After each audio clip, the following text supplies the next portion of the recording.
And here's a really spectacular test of power. Let's find out first if a Falcon can pull this huge Electra. Oh,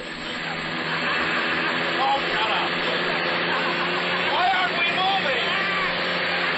Somebody help me out. What do you mean? What are you going to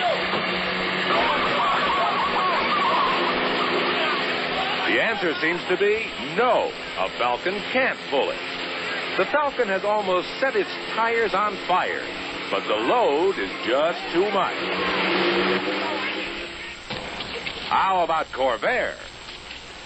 That big Electra weighs 80,000 pounds empty. Think of it, 40 tons, and can carry 99 passengers. So we're really putting this Corvair to a terrific test. There it goes.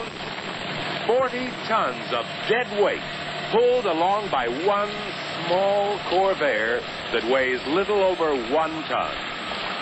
Corvair's got it rolling now. It could pull that plane all over the field if it wanted to.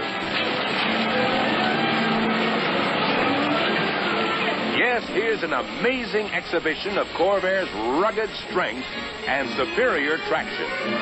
Traction that's mighty important in a car. And even more important,